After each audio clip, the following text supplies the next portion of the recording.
If I was the casting director for a remake of Waco or another film, say like the John Jones Kool-Aid issue in South America, and I was a casting director for the film, and they're like, hey, do you have an idea for a lead for that film? Who would make a good like cult leader? I'd be like, I got the guy. I don't even have to look. And I would call up Richard Hart. There's something about this guy. The way he speaks, he has this delusions of eloquence, certainty in everything, condescending way of speaking that really lends to the cult leader vibe.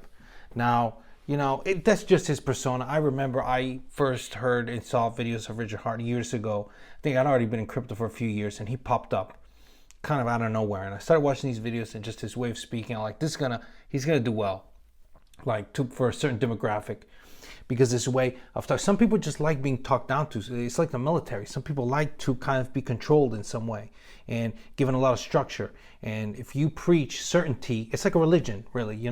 Religion gives you a certainty where there is uncertainty, and it gives you the structure that you feel safe. And you're like, okay, so this is what's going to happen.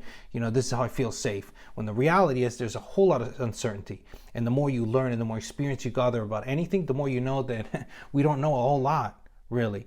And he lends that. And to the layman, I suppose, that can seem very insightful and comfortable. But the reality is that it's kind of, shady, if you will. So, I started out looking at HEX, and I was like, I had an idea of how this video would go, right? But then the more I got into it, I kind of on the fence, I kind of changed my mind a few different times about this, and I'll kind of give you my thought process on this and how it's a little challenging to, give you an opinion. The reality is, I'm not going to go into the Uniswap and the pulse chain and all the different technical stuff. We know HEX coin, right? And you know that it's not traded on any major exchanges. You have to do the Uniswap. I think you get it through Polo, and it has a very low, a low liquidity. So it has gone up quite a bit over the past year. It has fallen with the broader market. So is it a scam? Do you think HEX coin is a big rug pull? Well, here's the problem. And the first thing I want to talk about is this whole Antonopoulos issue, where he posted a tweet saying that the HEX team had offered him 10 BTC to speak favorably of HEX coin. So, this obviously caused a big, fracaso, whatever you want to call it, in the community. Here's the thing, though. Anybody who has been in this for a couple of years know that Antonopoulos does not promote coins. He is probably one of the most ethical and honest people in the cryptocurrency community. He has never done in like 10 years, 9 years at least, he's been involved in crypto, speaking an endorsement of a coin other than Bitcoin, really. He has never done sponsorships. He's never done commercials. He's never done anything. So why in the world would you send him an offer like that? Not only that, but it's almost guaranteed. Like, I would know if I said something like that to Antonopoulos, however you say it, he's Greek, I believe. He would post it. He would share it, because that's the kind of person he is. So it was almost set up. Here's the thing. You got to detach the devs and Richard Hart from the broader community that gets involved in HEX, because sometimes these projects attract certain people, and those people suddenly speak on behalf of the project and can shed, some shade on it. So do I think this was actually the team? No, I don't think that that offer was presented by anyone in the know. It's very strange, because anybody who knows anything about would not have presented that offer. It was almost presented knowing that he would expose it. But anyway, that's why, I think a lot of the complaints are that it's not listed on major exchanges. I think Mr. Hart, because I don't know him personally, some, but he has addressed these. People constantly, this is the main question everybody asks: why is it not on more exchanges? And no matter how many times he may say this, more people are going to ask. Well, Richard says that he doesn't want to pay the listing fees. Granted, listing fees on a lot of exchanges are very high, although there are many that will not charge a fee. And if a coin is in demand enough, exchanges will list it for free. If not, they're missing out, right? So anyway, so he says that. Then he says because they're centralized, because of KYC compliance, and because that's not what crypto's about. These are the main reasons, because somehow it would harm HEX and its ethos, if you will, by having it listed on major exchanges. So it's already on a couple.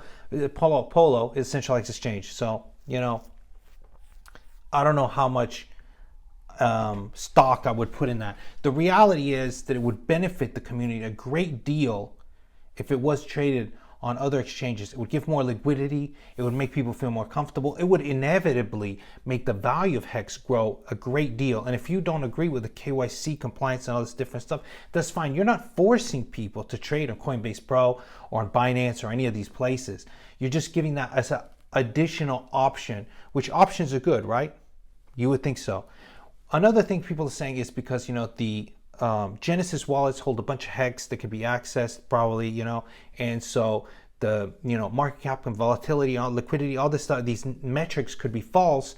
So the coin itself could fail the most basic of audits to qualify to be listed on these exchanges. So this is an argument. So this could be a fact that there really isn't the opportunity to do so, because there is, you know, some basic audit that goes on. Coinbase doesn't want to list a coin that is a complete scam. What makes a coin a scam? Well, if the Genesis wallets and all this stuff can be pulled out, so it can be a complete pump and dump by the actual creators and devs, would make it, I guess you could say, a Ponzi. Here's the problem, because almost all of these projects, and DeFi as a whole, staking, all of this stuff is kind of scammy. Anytime you say, well, something's giving you 20, 30% a year yields, or even 10 back in the day, you know, you would be thought of as very suspect, right? But now this has become something that's a norm.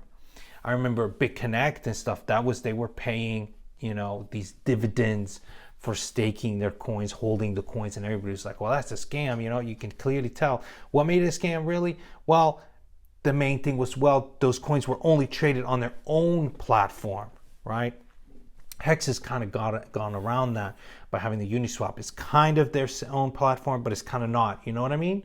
It's not their own exchange, but it kind of is, right? So that would be my main concern, is just the liquidity issue. One of the things that can be said, right, is that if it was a rug pull, I mean, and you know, anybody with any sense would know that they would make 100 times more money if they put it on a couple of major exchanges. Like, every coin could still be a rug pull. I think people want to find comfort in the idea that there's some sort of preventing something from being a scam, but anything can be. You know, the creator of any coin has accumulated a lot of the coins, could sell off at any point and crash the coin. At one point, even Litecoin could do that. I mean, and probably still could in some sense. So it's very difficult to pinpoint what makes a coin not a scam. Well, if it can be traded on many exchanges, because in the end, anything could be a scam. It's all about having a little bit more that prevents it. So liquidity and a little more options, time that the coin has been alive. I would not invest any large quantity of money in this project because I would have a hard time having a high level of confidence. However, you know, I would throw $1,000 at it or something, you know, whatever. I guess the main thing that I'm coming on here is about HEX long-term utility, long-term viability. There's a lot of questions that surround the project, especially about not listing it on at least one major exchange, that in my mind puts it in a position where I would be not inclined whatsoever to invest any large quantity of money in this project. However, if you are someone who invested a lot and HEX eventually does actually get listed on major exchanges, then you're in to clean up. So this could be some sort of long-term plan, although Richard has not specifically said that that's his plan. He's actually against centralized exchanges and doesn't plan on listing them. And the whole paying the fee thing just seems like a very, just not like a good excuse. So if you're looking for answers about HEX, do things on your own risk.